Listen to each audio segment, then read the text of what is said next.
warahmatullahi wabarakatuh. Kami ucapkan selamat datang kepada para peserta MPLS SMP Negeri 6 Sidoarjo tahun ajaran 2020-2021. Bagaimana kabarnya semua? Semoga sehat-sehat saja ya. Anak-anak yang tercinta, pada materi tentang karakter kali ini, saya ingin mengajak kalian menyaksikan bersama video dari hasil pengurus OSIS SMP Negeri 6 Sidoarjo tentang kegiatan dan rutinitas mereka sehari-hari selama di rumah. Kita simak bersama.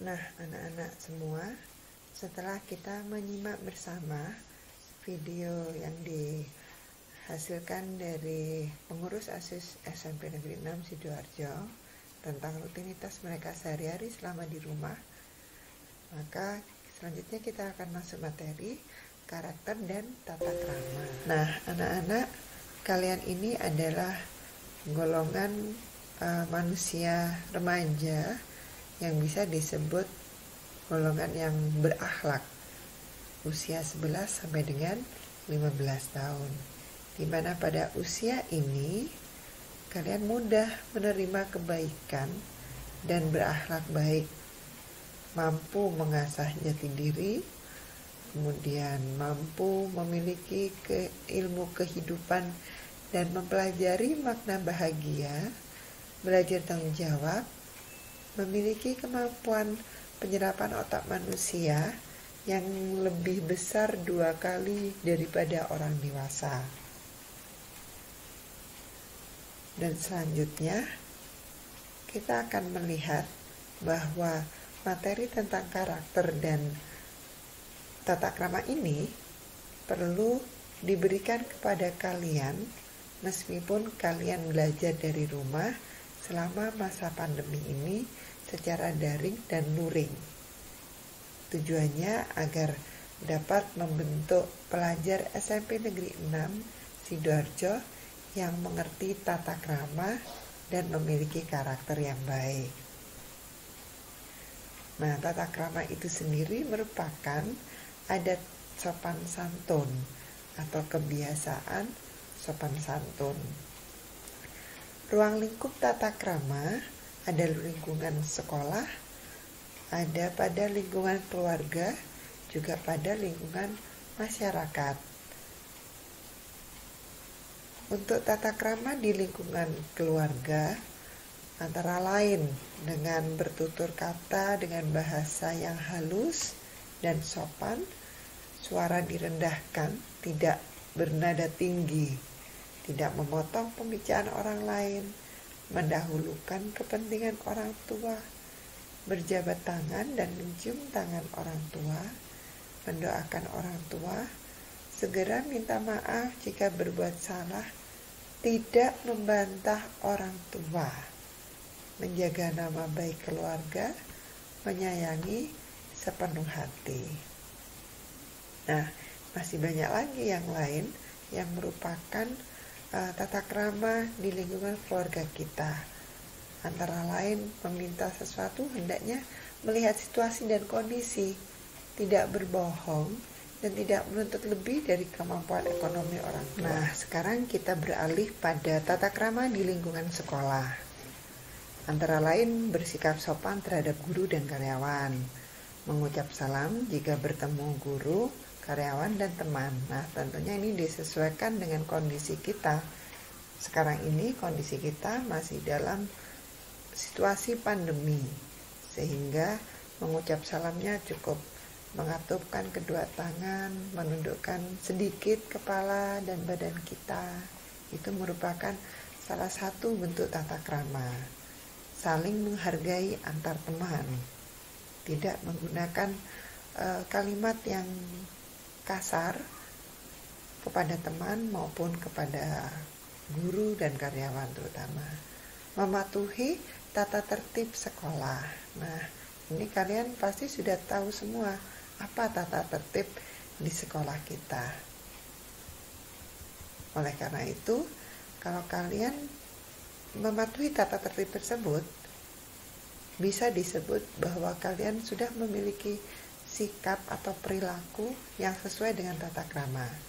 Nah, sekarang kita beralih pada tata krama di lingkungan masyarakat.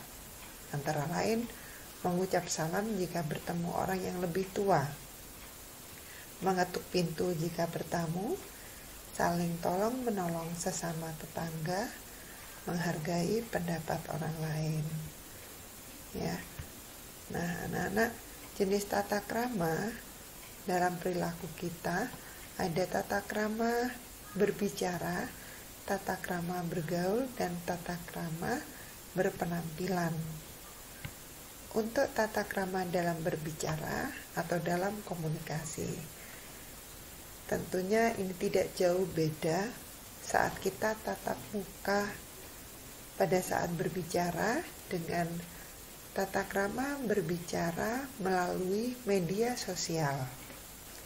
Biasakan kita mematuhi tata krama dalam berbicara melalui media apapun, entah itu tatap muka secara langsung ataupun melalui media sosial.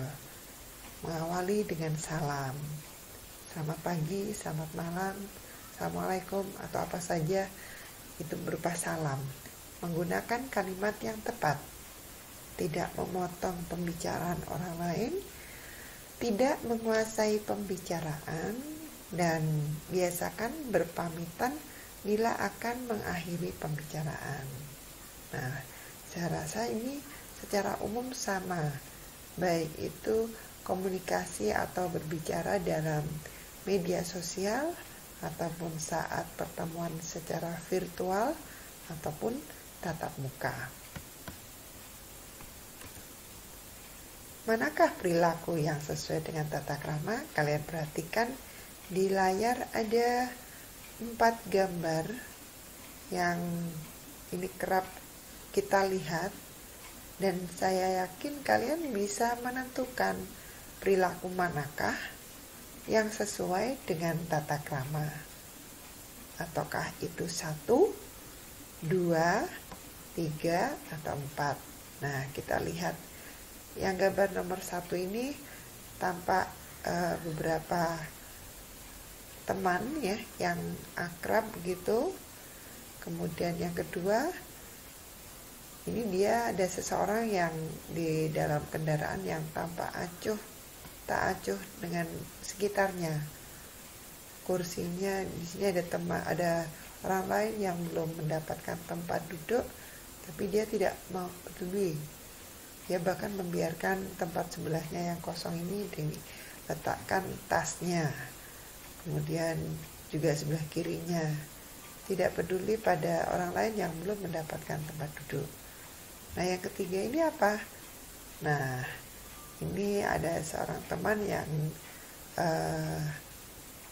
dikerjai ya dengan teman yang lain. Nah, anak-anak, sekarang kita lihat di tayangan ini tampak ada 4 gambar yang menunjukkan perilaku-perilaku yang mungkin banyak kita lihat di kehidupan sehari-hari. Manakah perilaku yang sesuai dengan tata krama? Apakah itu gambar 1, gambar 2, 3, atau bahkan yang keempat? Nah, saya yakin kalian pasti bisa menjawab dan memilih perilaku manakah yang sesuai dengan tata krama. Etika pergaulan yang baik antara lain memberikan salam ketika bertemu dengan orang yang dikenal, perhatian terhadap orang lain, berterima kasih jika mendapat bantuan, rendah hati, dan segera minta maaf bila melakukan kesalahan. Nah, contoh etika yang baik dalam pergaulan antara lain menciptakan kerjasama dan empati pada teman, perhatian pada teman untuk saling membantu, ya, kemudian menumbuhkan kepedulian dengan tetap menjaga silaturahmi melalui gawai, bisa video call, teleconference, chatting, ataupun yang lainnya. Nah, sekarang kita lihat bagaimana tata krama berpenampilan. Nah, di tayangan ini kondisi yang seragam putih-putih ini kondisi pada saat sebelum pandemi, ya. Dan yang ini saat pandemi. Ini bisa melakukan upacara, dan yang ini pada saat pandemi di mana sekolah-sekolah melaksanakan pembelajaran secara daring dan luring.